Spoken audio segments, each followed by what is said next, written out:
and we have to really escalate the noise we make so that we'll be heard.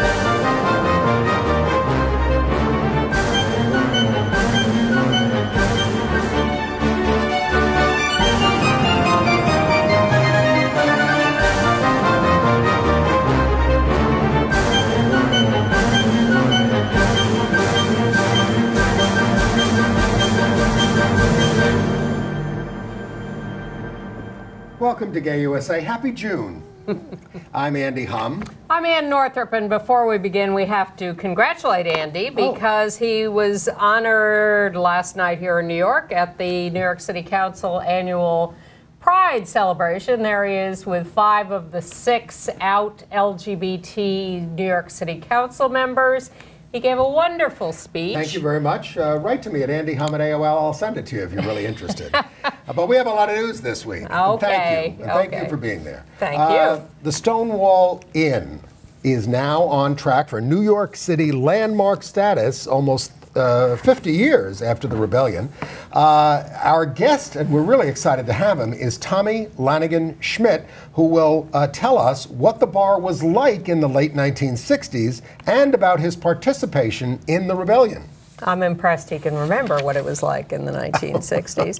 In other news, Alabama may have come up with a new way to ban same-sex marriage no matter how the Supreme Court rules. I'm skeptical, but they think they've got it solved. The Pentagon is moving to protect the rights of gay, lesbian, bisexual service members. Well, this is a big breakthrough. Yeah. Even though we're allowed to serve, this is about protection. The battle over same-sex marriage in Australia is heating up. Bruce Jenner has come out as Caitlyn Jenner on the cover of Vanity Fair. You've probably heard about that, but we'll add a few details. We saw this week at a screening the new HBO documentary Larry Kramer in Love and Anger, coming to HBO at the end of the month. We'll tell you about that. And I will review the new Jesse Eisenberg play. But our guest is, welcome, Tommy Lanigan-Schmidt, who is an artist, an activist, a participant in the Stonewall Rebellion, and a patron of the Stonewall Inn. Yes. Welcome. And we should say for the news part of this, and we have a picture of the Stonewall back in the day, Stonewall is being city landmarked by the, no, that's not the one. There it is. City, as a city landmark. It's already on the Register of National and Historic Places, State Historic Places. The interior is not original, so it's not landmark, but this protects it from destroying the facade, essentially. And the National Park Service is considering making the Stonewall and Christopher Park across the street a Park Service spot, and they're going to have a community forum about that on June 23rd at the LGBT Center here at 7 p.m. So you can go to that discussion if you like. But Tommy, you were not just a participant in the rebellion, you were a patron of the bar. So why don't you set the scene of what, and tell us how old you were then. I think we have, well, we'll get to that later. We have a floor plan of the bar, but tell us what it was like being in that bar, and why was it significant? Okay, I was in my teens then, my late teens, and I hung out with a group of other gay teenagers we were all runaways. And that was the only place where we could go where we could dance with each other slowly. There was another bar called the 10th of Always, where like if you tried to dance slow, they would throw you out. That was like over on 3rd Street. People couldn't even touch each other in bars, basically. No, you couldn't. You were always being watched. But I talked to you before this. You said that there was something revolutionary about the way you were able to relate to each other. Yeah. What did you mean by that? Well, it was totally revolutionary because like none of the other bars you couldn't touch, and then the Stonewall like allowed you to slow dance, which was were the exact same slow dances we did at like CYO, Catholic Youth Organization. so like it was just a natural transition. Oh, wait a minute. At CYO you had to have one hand in the air or something, right? Not always. I mean, we were told to, but sometimes we had both wrapped around. So what did that feel like to be able to do that publicly, in a sense, for the first time? Okay, that being able to dance with someone, same-sex dancing, back then, now it might be taken as a given, but back then that changed everything in the way you felt about yourself, because you were having an affectionate moment with someone else, so you felt totally humanized in a complete way, in a way that can't be even described. Do you think that that had anything to do with the fact that Stonewall Bar Inn patrons rebelled? Oh yeah, that's it. The rebellion happens in the person before it happens in the street, and we were young. We were like in our teens, so like we hadn't lived through all the prejudices that the older gay people. By older, I mean people like 25 back then. So like we were at the right moment at the right time just to be ourselves. Now we're going to talk about the rebellion, but do we have the schematic of the bar, or what it looked like in those days? Because what's being landmarked here, is the facade. So that's the right-hand side of the picture. But it's the whole facade. The current bar is only in the lower half there. Yeah. That's where the bar is now, and none of that is original to the Stonewall. Yeah. But it was a big place, wasn't it? It was a very big place. It was like, before that, any gay bar would be like kind of very small, and like a dance floor might be as big as a tiny kitchen. And this was like a very big dance floor. And in terms of landmarking, you've said, why don't we go back to the original design and show people what it was like? And what was it like? Well, on the picture, the side that is now the nail salon was where the bigger room, and that was the upper side. Yeah, that was where most of the dancing was, and then the other room was actually a secondary room. But what was the atmosphere? I mean, this was a mafia bar, a dive bar, watered down drinks, all that kind of stuff. But how would you describe the atmosphere, and why do you want us to take another look at it and have it restored? Because it was a fascinating place. It was restored with like low overhead mafia plywood that they probably got fallen off a truck somewhere, and painted black, and like it was like low budget, and then they had a jukebox that they got from somewhere, and it was the magnificence of it for me was that me and my friends could dance with each other. I never even bought a drink there for two reasons. One, I couldn't afford it, and the other reason was like I was kind of afraid to drink the watered down, because they filled the bottles. What was in the bottles wasn't what was the actual brand. No cover charge. No cover charge. I just ran in whenever I went. All right. Well, all right. So talk about your role in the rebellion. How all that felt for people who don't hear first, from. Were there raids periodically on the bar before then? Well, there was a kind of thing like if there was in all the gay bars, and they would either blink a light or do something that would let you know the cops were showing up, and then you would stop dancing, and so it was like something. It was not unexpected, but at the same time, it broke a certain rhythm, and just because it was breaking with that. And when did it start to feel like something? When did people start to talk about we shouldn't take this anymore? Well, that or was did they?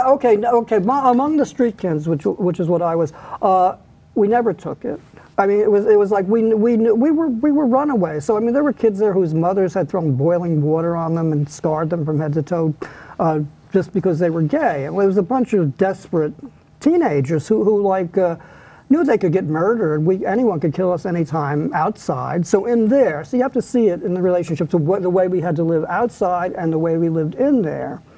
And in there, we felt totally safe. Just because someone wasn't going to walk up to us and beat us over the head with a bat or kill you and throw you in the river. And so that makes a big difference. I mean, we were not mainstream gay people. We were what's called the lumpen proletariat. Okay.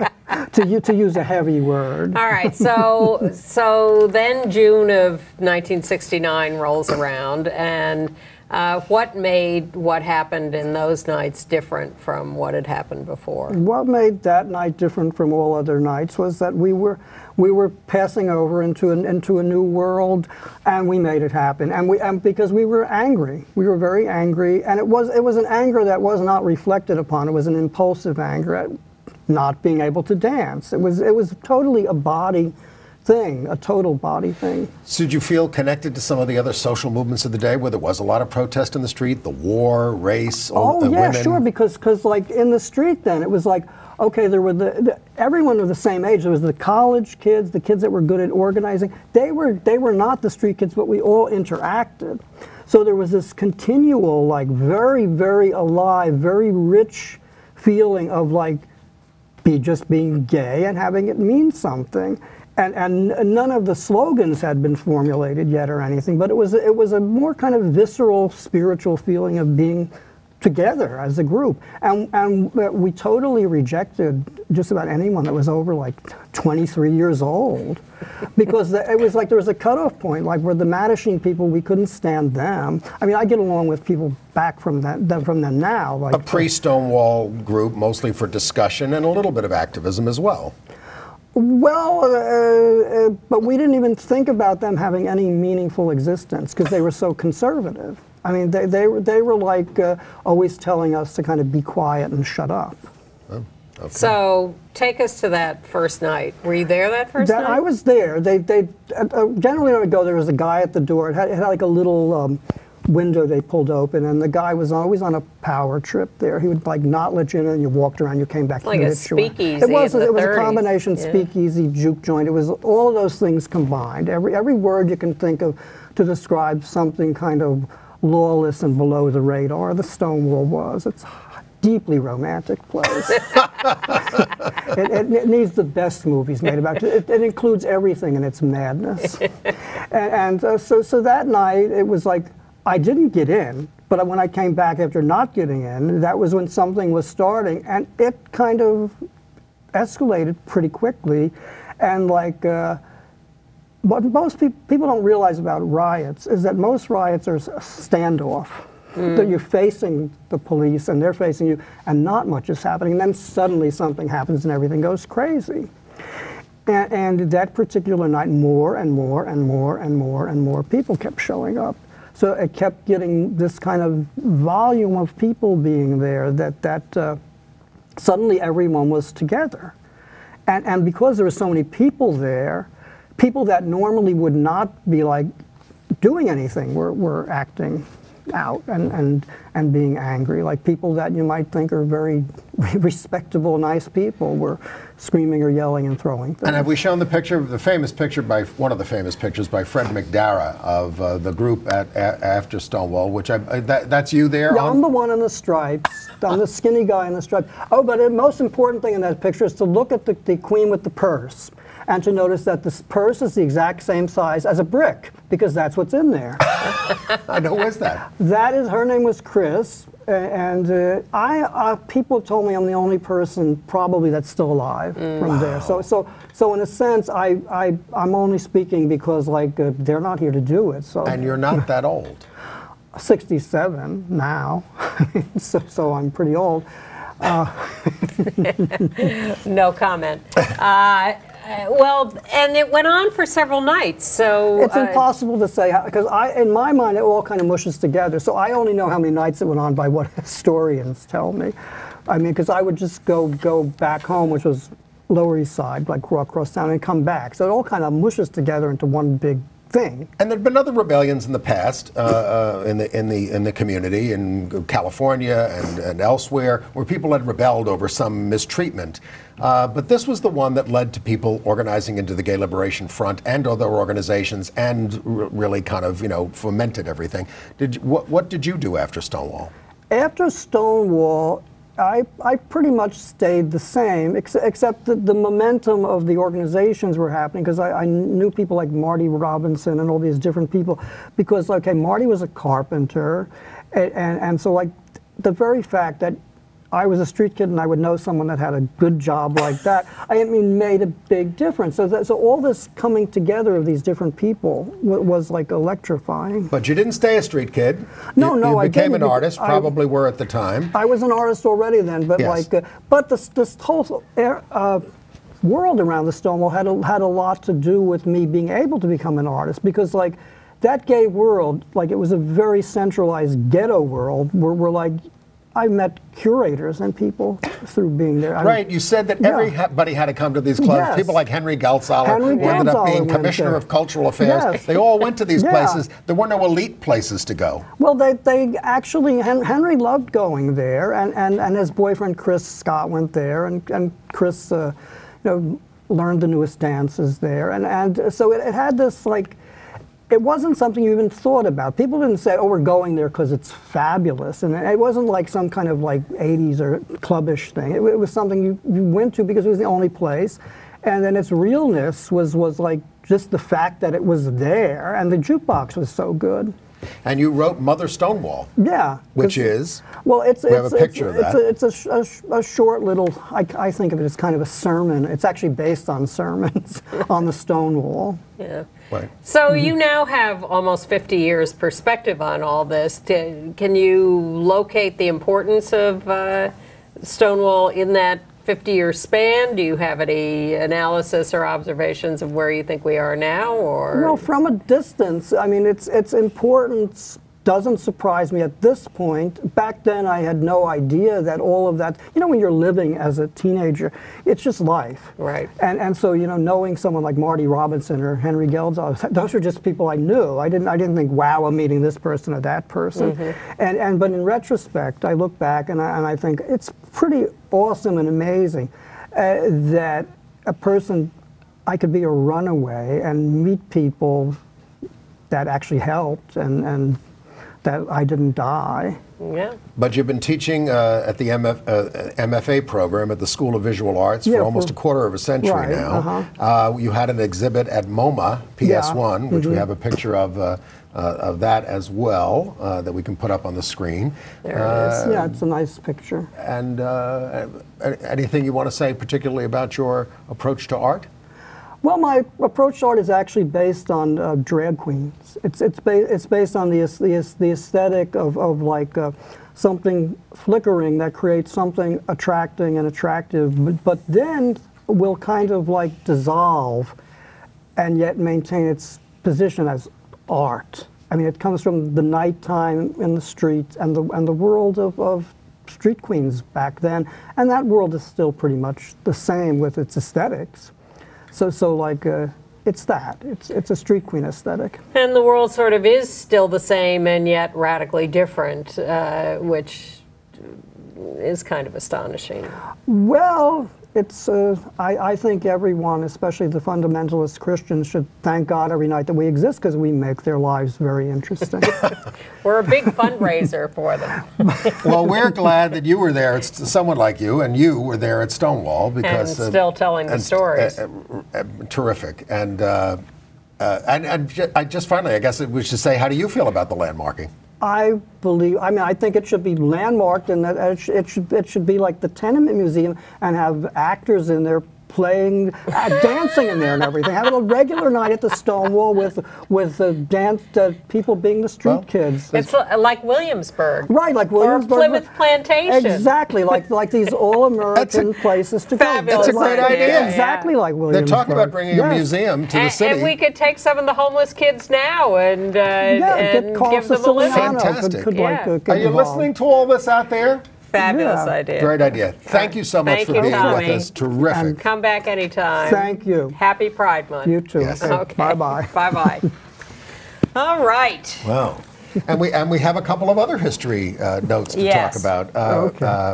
Frank Kameny. We have a picture of him, a true gay pioneer from the 1950s. He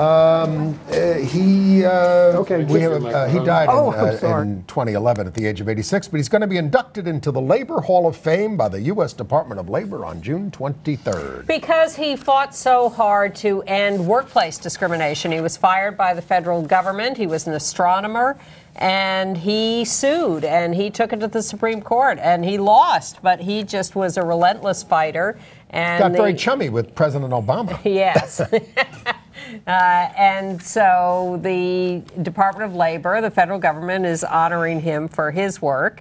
And in New York City, the Jackson Heights Queens Post Office is going to be named for Jean and Jules Manford. The founders of the Parents and Friends of Lesbians and Gays. You think they can get that through the Republican Congress? I guess they must. It's a post office. They have to read. It's being introduced as a bill. Okay. Well, we may have another fight on our hands. Okay. All right. Well, all right, to the main news. Well, the biggest news, of course, this week was the coming out of Caitlyn Jenner, specifically in that Vanity Fair cover shot in a corset. By Annie Leibovitz. Yes, by Annie Leibovitz. 2-day shoot. 10-hour facial feminization surgery. And you can see video of the shoot online.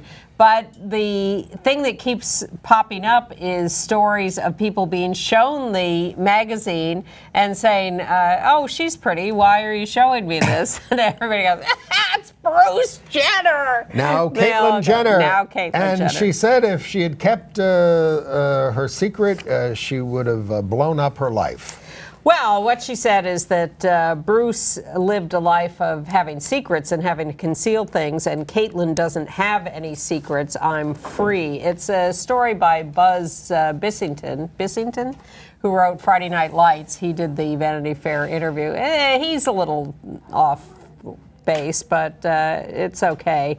And well, this is a huge cultural phenomenon. Enormous. And then the funny note this week was how Caitlyn chose that name. And by the way, used C instead of the K that the rest of the Kardashians use.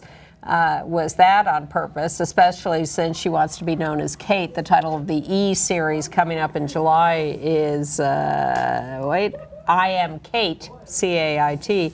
But the story is that she sat around with an assistant watching beauty pageants and making notes of all the contestants' names and then picking one for her name, Caitlyn. But what strikes me about this and how gorgeous and dreamy that cover shot is and all the pictures inside, you know, they are the most glamorous movie star kind of pictures. Rita Hayworth, Grace Kelly kinds of pictures. Jessica Lange has also been mentioned. Is that this clearly is a dream come true. This is the fantasy she's had for 50, 60 years, and it's amazing. I fantasize that she might leave the Republican Party.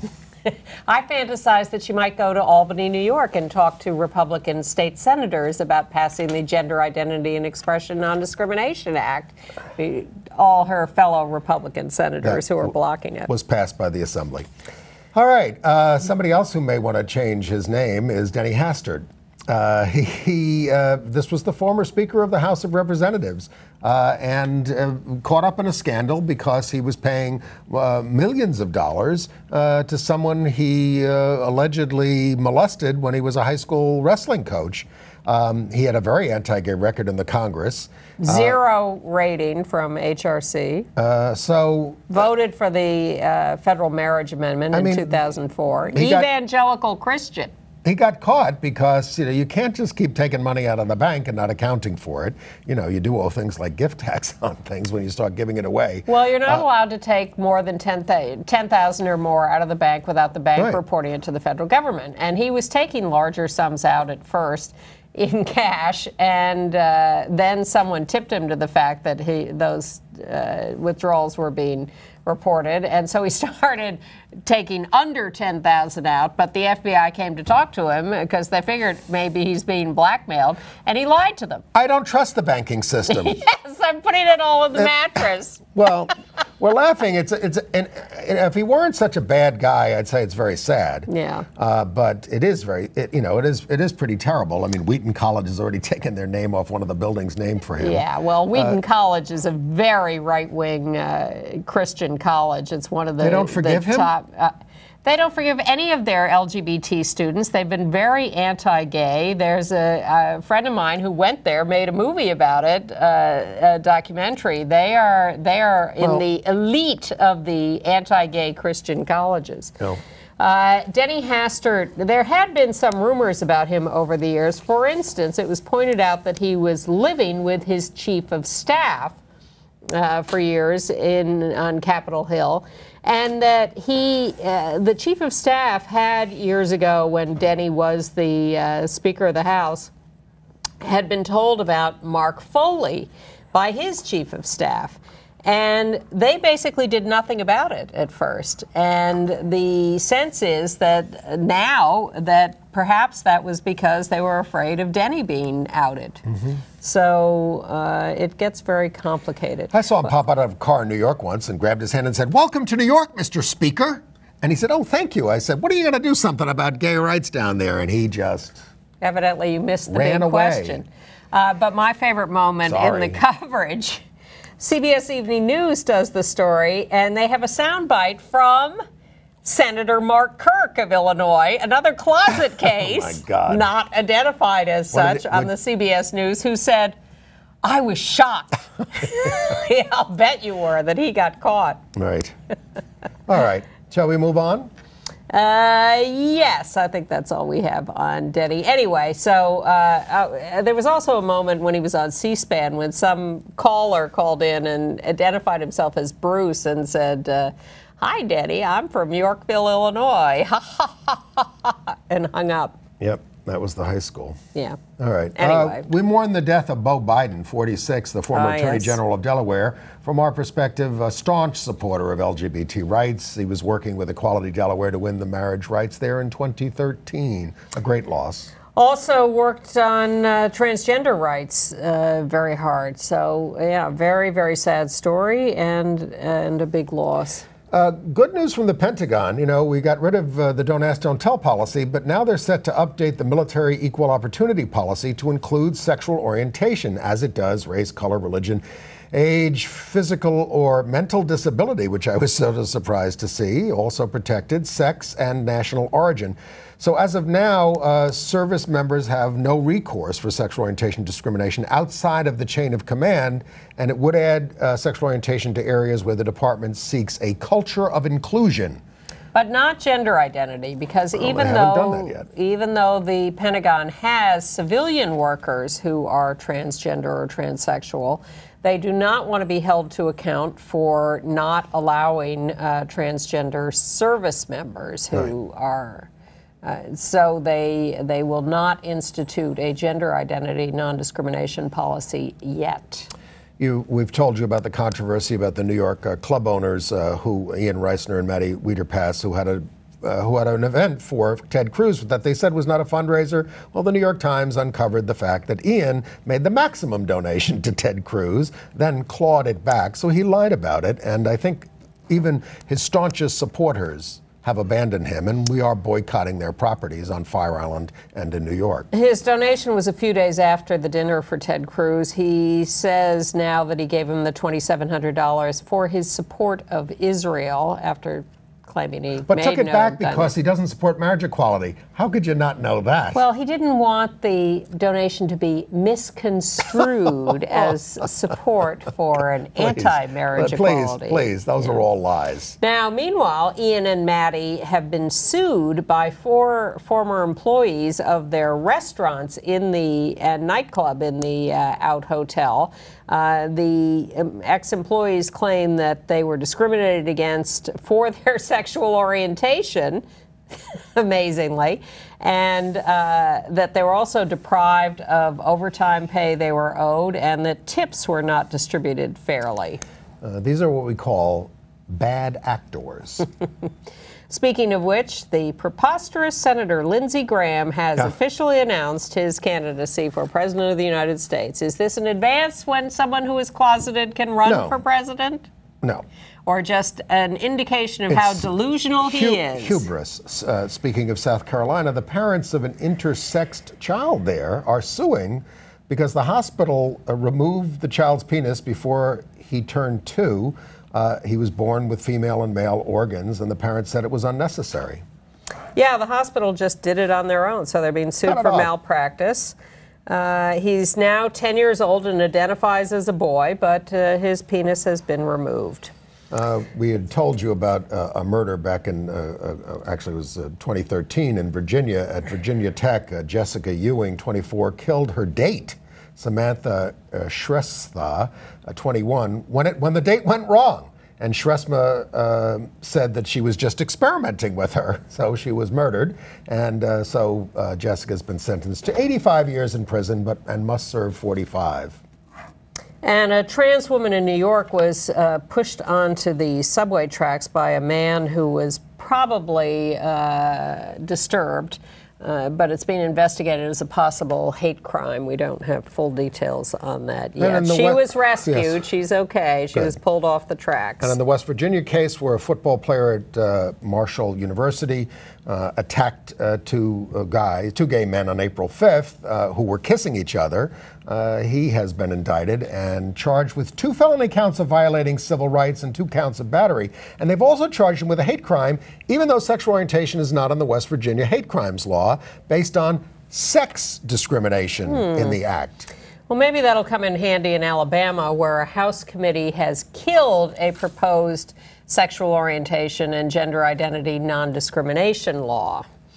A couple of stories from Colorado that are interesting, having to do with high school valedictorians. First, the bad story from Longmont, Colorado, from a charter school where the valedictorian, a young man, Evan Young, 18 years old, 4.5 GPA. How do you have a 4.5? I thought there were only 4 points. You take extra credit. Okay. Yeah, I've always been amused by that. And has a scholarship to Rutgers, so he writes his valedictorian speech and he gives it to the principal for vetting. I think it's sad you have to give it to the principal for vetting, but that's me. So the principal knocked out a few things and said, oh, by the way, no, you cannot come out in this speech, as it says here. And they forbid him to come out. They told him this minutes before he was due to give the speech. And then they took away the honor from him. Wouldn't acknowledge him as the valedictorian at the event. Now, Evan, I want to speak to you. I don't think it's a good idea to come out to your parents in your valedictory speech. I think you tell the parents, and then you keep it out of the draft of the speech, and then you spring it on everybody at the ceremony. That's my advice to everybody thinking of doing this. Yes. Much better scheme. And he was able to give the speech in the backyard with hundreds of people, politicians coming, and all that kind of stuff. Yes, the Boulder out. So it got a lot more attention than it would have. And his parents are fine with him being because gay. If he had just said he was gay during the speech, nobody would have noticed anymore. Well, that was the charter school experience. Meanwhile, in a public school in Carbondale, Colorado, where I used to spend weekends in high school at a friend's house, Emily Bruell came out in her valedictorian speech at Roaring Fork High School. Now, here's the deal with Emily. She gave this wonderful speech about how she had sort of concentrated on her studies in high school rather than her social life. And she talked about labels, and she said, so I put the label on myself, smart. And we have a picture of this. She held up this sign saying smart. And then she went on to talk more about labels and coming to terms with who she was. And she flipped the sign over and said, and my other label is I'm gay. And everybody erupts in applause, standing ovation. Big hit at Roaring Fork High School. And the principal said he was thrilled and he was very happy for her, and they were very supportive at Roaring Fork High School of the valedictorian coming out. Tatum O'Neal does not like labels, more about which later. Speaking of students, the Harvard class of 2015, 13% identified as gay or bisexual or something else, I guess, within that range. 45% they felt marginalized because of their sexual orientation while at Harvard. Imagine that. I do imagine that. All right, in Santa Ana, California, LGBT activists who are members of a group called Familia, Trans Queer Liberation Movement, have been doing demonstrations about LGBT people, asylum seekers who are held in detention and are subject to deportation.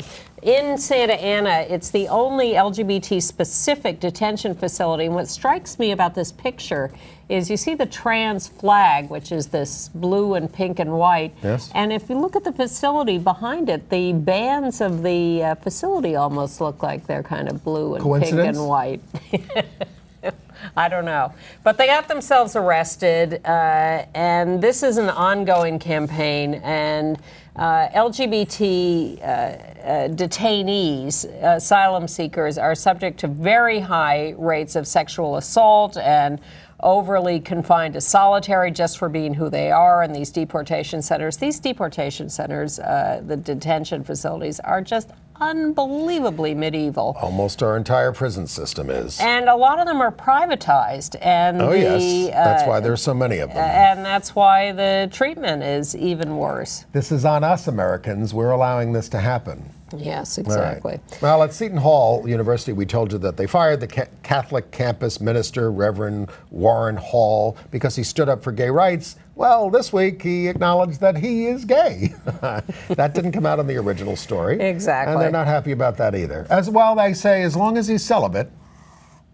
Yeah. Well, actually, not having sex. Celibate just means not getting married. Another... But gays can do that too now in New Jersey. Parsing the vocabulary of Yes. Catholicism. In another protest in Menlo Park, California, where hundreds showed up to protest at Facebook headquarters because they say that Facebook has sort of said it's okay for people to not use their real names on Facebook, but meanwhile they're still letting anybody protest people who are not using their real names, and then they get kicked off Facebook, and it's a whole big thing, and they think Facebook is still being mean to people in drag who are performers or whatever. You want to run through some state legislation, maybe? Well, in Illinois, the governor will the governor sign the No Conversion Therapy for Minors bill, the updated hate crimes bill, and the correct gender identity for funerals bill. They're all sitting on his desk waiting. In Texas, 20 anti-gay bills died with the end of the session. Now, in a little town in Kentucky, Midway, in horse country there, it's the 8th Kentucky city to pass anti-gay bias legislation by a 4-2 vote. This is a town of 1,656 people. And it's a great bill. And one of our viewers, Scott Skidmore, who's an out gay resident there, says we have a great little town there. The he only footnote to that is that the biggest employer in town is Midway College, soon to be Midway University, an institution of the Disciples of Christ, and they are exempted from this non-discrimination law. Well, a lot of religious organizations get certain exemptions, but apparently, one person testified against the bill, and that they had to bus in protesters, so nobody from the university came down. Because they're exempted. Oh, okay. Well, they could still be against it for everybody else. Whatever. In New York State, the Assembly for the 8th time has passed the Gender Identity and Expression Non-Discrimination Bill, but the state Senate not moving. And the Assembly is so far holding the line against this ridiculous tax credit bill for religious schools that Governor Cuomo wants to get through with Cardinal Dolan. There's a dust-up in Pittsburgh that continues over their Pride celebration. They booked Iggy Azalea, the singer, Australian, to perform, but she's known for having made a number of racist and homophobic comments. So local organizations are pulling out of the event there because they're protesting her performance. She's, by the way, canceled her national tour, but she's still planning to perform in Pittsburgh. In Connecticut, the Senate passed a bill to make it easier for transgender people to obtain birth certificates that accurately reflect their gender. The White House issued President Obama's Pride Month proclamation. There's going to be a reception at the White House on June 24th. And they were also asked about Caitlyn Jenner, and the White House spokesman said that he thought Caitlyn, and that the president thought that Caitlyn has shown tremendous courage in going through this in public and is worthy of respect.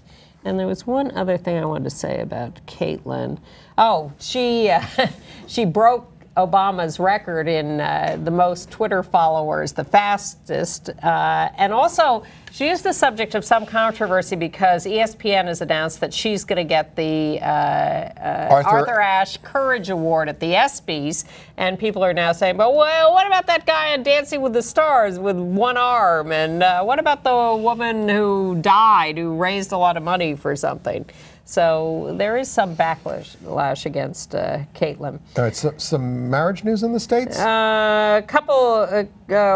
Just another couple little things. There's a new thing out called Mapping LGBT Equality in America, a big conglomeration of what the state of the law is all over the country. If you go to lgbtmap.org, payoffs.org. You can find that. There will be a memorial service for Sidney Abbott, author of Sappho Was a Right-On Woman, very important, at Judson Memorial Church here in New York. That'll be in our email each week now. On Tuesday, June 16th at 2 p.m. Yeah, write to andyhum@aol.com to get on the email. Yeah, if you're on the email list, you would have gotten notice that when we do the show on free speech, that we're only on Sundays for a couple of weeks. Because they're in a pledge drive. And Elko, Nevada is having its Pride Parade on June 13th. It's first. Yes, right. Marriage news. So North Carolina, the Republican governor vetoed the bill to let government employees opt out of same-sex marriages. He said this is ridiculous. You swore an oath to the Constitution to do your jobs, and but he was overridden by the Senate 32-16, and probably by the House. Yeah, we're waiting to hear what the House does. And in Alabama, the Senate has passed something that says the state will not issue marriage licenses, and you instead submit notice of a contract, and if the Supreme Court passes marriage for all, they think this will get them out of having to follow that. It's very muddled. I think they're dreaming. Well, I think the whole point is a Supreme Court decision will institute equality. Let's see how it plays out. Equal protection. So whatever law they institute. You Yankees think you're pretty clever, but you have, All right. So far we've had you Catholics and you Yankees. Yeah. We're 1 for 1. In Texas, I said that a lot of bills died, but one of them was to prohibit government officials from issuing licenses to gay couples. Thank goodness that died. Big business got very involved in Texas and helped kill all those bad bills, and that seems to be a key. Rick Santorum, presidential candidate, says that he will continue to work against marriage for same-sex couples, even if the Supreme Court says it's okay. Good luck with that. 9 people do not have the final word, according to Rick. Well, I mean, the Congress does do things to laws. As he points out, we're still working against Roe v. Wade. We're chipping away at that, and we're going to continue to work against this. So you're warned. It's not over. Dred Scott was a pretty bad decision. Yes. In Hawaii, however, the High Court there dismissed the final legal challenge, or at least the latest legal challenge, to the same-sex marriage law there. They said you weren't harmed, you got no standing, go away. The Oneida tribe, I think in Wisconsin, has legalized same-sex marriage for tribe members. Right. But in Oklahoma, where same-sex marriage is legal, the Department of Corrections has decided that prisoners will no longer be allowed to engage in same-sex marriage until the Supreme Court says it's okay. This is completely illegal. And in Pulaski County, Arkansas, did we do this? Wendell Griffin, the judge there, rejected the dismissal of the suit to force the state to recognize same-sex marriages. Okay. International news. In Australia, pressure is growing for same-sex marriage. Various parties are introducing same-sex marriage legalization bills, and now the Prime Minister, Tony Abbott, says he may finally allow a conscience vote on same-sex marriage.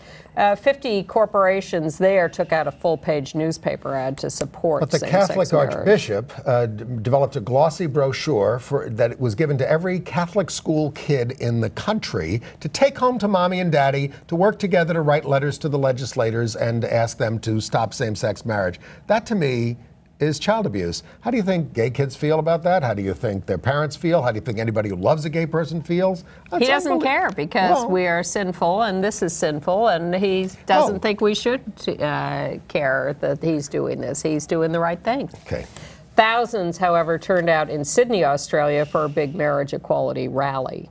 And in Northern Ireland, 400 rallied for same-sex marriage. It's the only part of the United Kingdom that does not allow it. It was organized by a 17-year-old kid, Padragan Mervyn. And another rally is set for June 13th by the unions and gay and civil liberties groups. And meanwhile, the City Council of Belfast passed a resolution supporting marriage equality. The legislature of Northern Ireland turned down marriage equality a couple of weeks ago. Go ahead. In Taipei, 3,000 rallied at the 4th Pink Dot LGBT rally, which was originally started in Singapore. They're fighting for the freedom to love. That's what we're for now. In Costa Rica, a court for the first time has recognized a gay male couple as being in a common law marriage and has defined that as having all the same rights as heterosexual legal marriage. So it is not a full legalization of same-sex marriage yet, but it seems well on its way. At the United Nations, the new UN High Commissioner for Human Rights is Jordanian Prince Hussein. Actually, a High Commissioner for Refugees. Oh, sorry. I wrote that down wrong. Anyway, know. I had to double check it when I wrote it down. He called for all countries to protect same-sex couples and children. Yeah.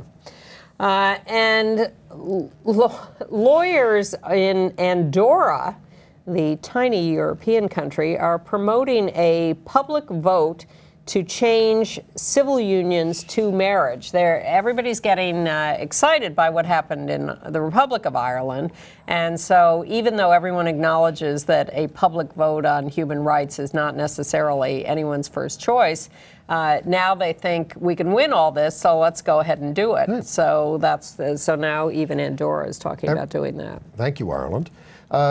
South Korea, they've had a pride march there since 1990 when they had 50 people, and last year they had a lot, but Christian groups blocked the parade of 20,000. Now police have rejected the LGBT permit and any kind of a demonstration by the Christian groups, and they're just like trying to call everything off, and this is an outrage. They're supposed to protect people who want to exercise. Let them exercise their First Amendment rights. Let us, well, I don't know if they have a First Amendment in South Korea. Excellent point. This is the first denial of a permit in 16 years. They fear the evangelical counter-protest. You know, it's the same excuse the New York City Police Department came up with about the St. Patrick's Day parade. The idea that these police forces will step out in public and say they fear counter-protests or really? You who've done nothing but brag about how you are the finest and the bravest and the strongest and the... No, it's just, it's an excuse. It's not a reason. Of course it's an excuse, but the idea that they would even put this forward with a straight face... No, New York has been a tough town for 25 years to do any kind of a protest in. Yeah, because they keep saying this, we can't control it. So 100 LGBT people camped out at the police station in Seoul, South Korea to protest this lack of a permit. They, of course, haven't gotten it yet. But they will hold an LGBT Pride Festival on a big public plaza in Seoul. Not in Moscow. A group of 15 were detained after trying to hold a Pride March. They unfurled a banner that said, "Make love, not war." Well, that, of course, was interpreted by the Moscow police as propaganda for alternate sexual minorities, whatever they call it. And so they were arrested, and there were protesters against the LGBT demonstrators who were also arrested. It was a clash. It was an ugly clash. But continuing to try to pressure the German government to move to same-sex marriage from civil partnerships, and the government has only agreed to add a few more rights. In Iran, the government is claiming to further protect transgender and transsexual people. What this really means is that they are forcing gay people to transition. That is their way of dealing with the LGBT population. Nice to see that the new push towards getting people to use HIV early is getting a lot of attention across the country to take drugs early if you have been infected with HIV, and that the needle exchange policy of the United States is being challenged now much more. It's only 30-something years into the crisis, right? And in New York City, there was a protest at the closing for a couple of years of the health clinic in Chelsea, our neighborhood. The epicenter of HIV in New York and the epicenter of the syphilis surge in New York. Yeah. So with no clinic. ACT UP is trying to move the city to do something about it. All right. Jim Bailey died. Yeah. This was an actor and singer famous for his impersonations of Judy Garland and Barbra Streisand. also took on stage roles as Betty Davis and Tallulah Bankhead, and was a Las Vegas favorite, but played all over the world, including Carnegie Hall and London Palladium. He was brought to prominence by Ed Sullivan in the 1970s. I saw him on the Ed Sullivan Show many times. And he once played Judy with Liza, the real Liza. Well, he was a real singer and a real actor. He wasn't lip syncing, he was actually performing. And he didn't like being called a female impersonator. And as he pointed out, when Hal Holbrook plays Mark Twain, you don't call him a male impersonator, you call him an actor. And Jim was very prominent, very famous, big star at the time, and he was playing various characters. All right. Rest in peace. Yes. All right. We saw the documentary about Larry Kramer, Larry Kramer in Love and Anger. We were at the screening at HBO. Larry was there with Mark Ruffalo, who plays him in the HBO movie The Normal Heart, and hopes he's going to play him in the sequel that Larry's writing.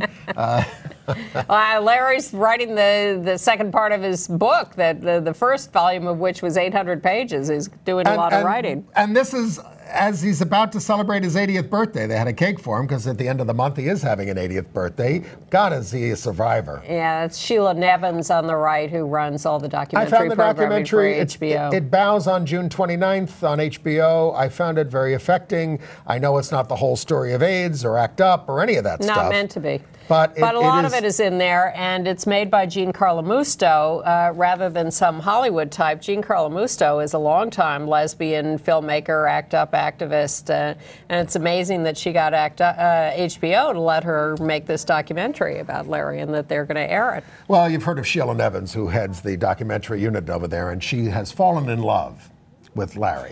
So she says. I'll bet she says that to all the guys. How about that Tatum O'Neal? This is the Oscar winner as a child, now 51, divorced from John McEnroe. She says she has been dating women recently, but she won't say if she's bisexual or lesbian. I'm not one or the other. She likes women because they're gentle and more intelligent. Yeah. But this label thing, I mean, people have been saying that for years, but here's the new thing. You remember Maria Bello, the actress who who revealed that she was dating a woman a while ago? She has a new book called I'm a Whatever. It's this whole thing of not labeling yourself, not being willing to say you're a lesbian or even bisexual. You're just whatever. And what's our friend Susan Sarandon? So I'm watching The View the other day because I must catch up with these things. And sure enough, news broke out. Susan Sarandon's on, and they're asking her about her dating life because she just broke up with that younger guy. And she says, yes, I'm in the market. I'll date anyone, any age, any race, any gender, in fact. And everybody goes, whoa, Susan Sarandon, you're open to dating a woman? She says, sure, expands my possibilities. It's the old Woody Allen line. I'm not crazy about that line, but I was happy to see that she... we like her. Yeah, she just wants to date someone who's happy and free. And we like J.K. Rowling, who tweeted after the Irish marriage win, Dumbledore and Gandalf can now get married.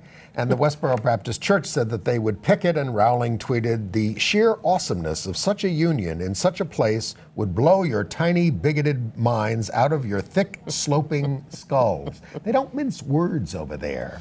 She has a way with words, that J.K. And speaking of whatevers and not mincing words, The Bachelorette had a little shocker this week.